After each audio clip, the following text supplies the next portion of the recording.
बिस्मिल्लाहिर्रहमानिर्रहीम। अस्सलाम वालेकुम रहमतुल्लाहि व बरकातुहू। हज़रत उस्मान रज़ी अल्लाह तआला अन्हु ने फरमाया, 5 लोगों को मरते वक्त तकलीफ़ नहीं होगी।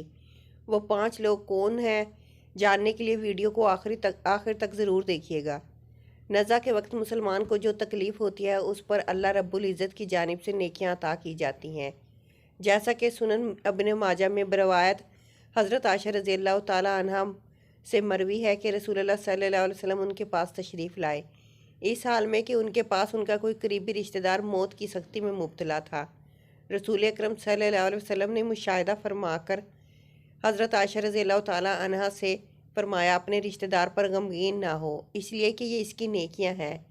नेज़ हज़रत आयशा रज़ी अल्लाह तआला अन्हा से ही इस मज़मून की रिवायत है कि जब से रसूलुल्लाह सल्लल्लाहु अलैहि वसल्लम की वफ़ात की तकलीफ़ मैंने देखी, अब मैं किसी मुसलमान मैयत की हालत नज़ा की तकलीफ़ को उसके हक़ में बुरा नहीं समझती।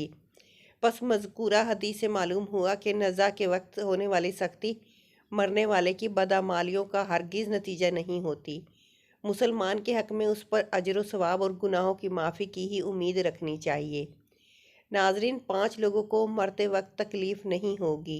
हज़रत सैयदना उस्मान गनी रज़ी अल्लाह तआला अन्हु ने फरमाया था कि दुनिया में 5 लोग ऐसे हैं जिनको मरते वक्त तकलीफ़ नहीं होगी। उनकी रूह आसानी से निकलेगी। हालत नज़ा में इंसान की आधी रूह अंदर होती है और आधी रूह बाहर होती है और बंदा तकलीफ़ में होता है। उस वक्त इंसान को प्यास इतनी लगती है कि इंसान ये चाहता है कि समंदर का पानी पी जाऊं, और अगर बिलफर्ज सातों समंदर का पानी वो पी भी जाए फिर भी उसकी प्यास कभी ख़त्म नहीं होगी। रूह निकलते वक्त इंसान को जो तकलीफ़ हो रही होती है वो नाकाबिले बयान है। हज़रत सैयदना उस्मान गनी रज़ी अल्लाह तआला अन्हु ने फरमाया, ये 5 लोग ऐसे हैं कि इन्हें मरते वक्त ज़रा भी तकलीफ़ ना होगी, यानी मौत आसान होगी और बगैर तकलीफ़ की होगी। पूछा गया कि जनाब वो कौन से 5 लोग हैं जिन्हें मौत की सख्ती में भी नरमी मुयस्सर होगी?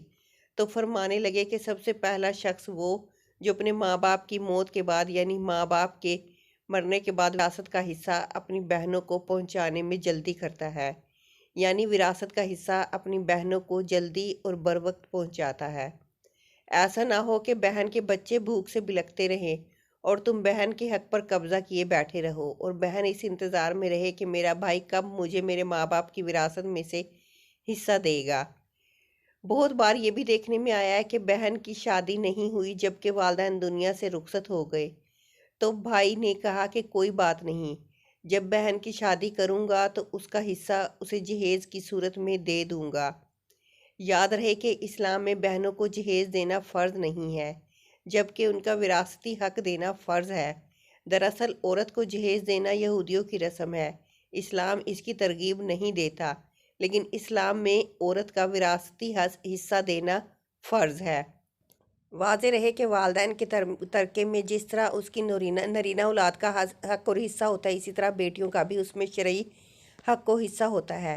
वालिदैन के इंतकाल के बाद उनके तरका पर बेटों का खुद तन तना कब्जा कर लेना और बहनों को उनके शरई हिस्से से महरूम नाजायज़ और सख्त गुनाह है।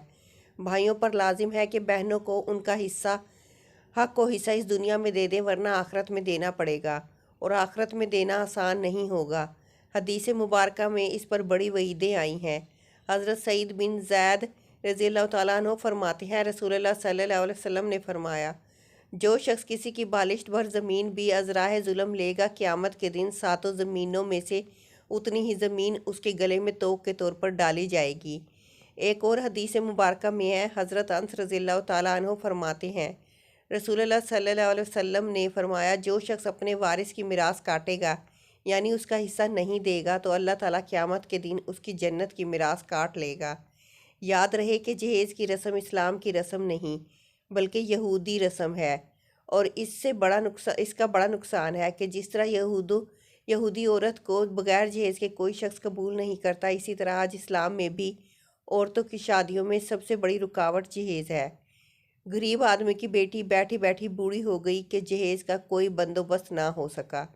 इसी तरह अगर कोई शख्स ये कहे कि मैं बहन का विरासती हिस्सा तो नहीं दे सकता, अलबत्ता जब उसकी शादी का वक्त होगा तो जहेज़ दे दूंगा, लिहाजा फरमाया गया कि बहनों को बर वक्त हिस्सा देने वाले की रूह मौत के वक्त बड़ी आसानी से निकलती है। ایک عورت کا بھائی جب فوت ہوا تو اس عورت نے بہت اصرار کیا کہ مجھے بھی قبرستان میں لے چلو، میں بھی اپنے بھائی کی قبر پہ جانا چاہتی ہوں۔ خیر اس کے اس اصرار کو قبول کیا گیا اور اسے قبرستان میں اس جگہ لے جایا گیا جہاں اس کے بھائی کی تدفین ہونے والی تھی۔ اس کے دیکھتے ہی دیکھتے میت کو قبر میں اتارا گیا اور اس کے بھائی کو مٹی کے سپرد کر دیا گیا۔ جب دعا کی باری آئی تو تمام عزیز و اقارب کے سامنے اس کی روتی ہوئی بہن نے آسمان کی جانب اپنے ہاتھ اٹھائے اور آسمان کی جانب دیکھا۔ اس کا دل رو رہا ہے، آنکھیں چھم چھم برس رہی ہیں۔ اس نے ایک ایسی دعا کی کہ لوگوں کے مردہ ضمیر کو جگا دیا۔ روتی ہوئی بہن نے آسمان کی جانب دیکھ کر فریاد کی کہ اے میرے مالک، اے انصاف کرنے والے، آج میرا بھی انصاف کر۔ رو رو کر کہنے لگی، میرے مالک تم میرے اس ظالم بھائی کو اپنی رحمت سے دور رکھنا، ایسے دور رکھنا جیسے اس نے میرے والدین کی وراثت سے مجھے دور رکھا۔ میرے بچے بھوک سے بلکتے رہے لیکن اس ظالم کو میرے بچوں پر ذرا بھی ترس نہ آیا۔ میں اپنے بچوں کو حرام جانور کا گوشت کھلانے پر مجبور ہوئی۔ میرے بچوں نے بڑی غربت کی زندگی گزاری ہے، جبکہ میرے اس ظالم بھائی کو کبھی بھی حیا نہ آئی، کبھی بھی رحم نہ آیا کہ میں اپنی بہنوں کی وراثت کا جو ان کا حق ہے اسے ادا کر دوں۔ اے میرے مالک تو آج انصاف کر دے اور جس طرح سے اس نے میری وراثت کے حق سے مجھے دور رکھا ہے اسی طرح تو اسے اپنی رحمت سے دور کر دے۔ تو ناظرین صرف ایک لمحے کے لیے دل پر ہاتھ رکھ کر یہ سوچو کہ جب تم اپنی بہنوں کو ان کی وراثت کا حق ادا نہیں کرو گے تو کیا تمہاری بہنیں تمہارے لیے مغفرت کی دعا کریں گی یا جہنم کی دعا کریں گی؟ بہن کے لیے ظالم بن کے مرو گے یا مظلوم بن کے؟ ناظرین بہن کا حق کھانا ایسے ہے جیسے خنزیر کا گوشت کھانا۔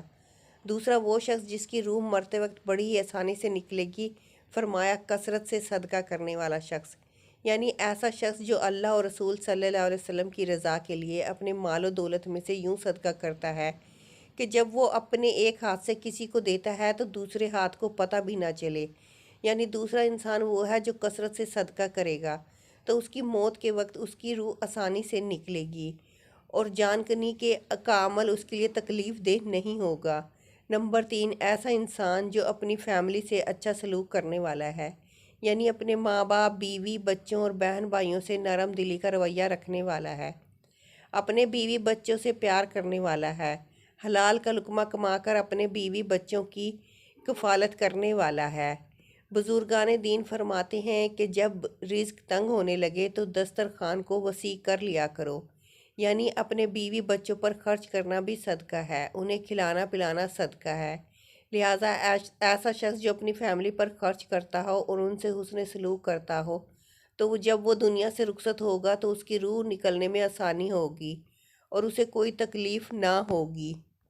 اسی طرح حضرت عثمان غنی رضی اللہ تعالیٰ عنہ نے جو شخص یہ سوچ کر نماز ادا کرتا ہے کہ جو نماز وہ ادا کر رہا ہے وہ میرے نبی صلی اللہ علیہ وسلم کی آنکھوں کی ٹھنڈک ہے، نماز دین کا ستون ہے، نماز مومن کی معراج ہے، اسلام و کفر میں تفریق ہے، تو 5 وقت کا نمازی موت کے وقت کسی قسم کی سختی میں مبتلا نہ ہوگا۔ پھر فرمایا 5واں وہ شخص جو قرآن کی تلاوت کرتا ہو، یعنی خود بھی قرآن پڑھتا ہو اور دوسروں کو بھی قرآن سکھاتا ہو۔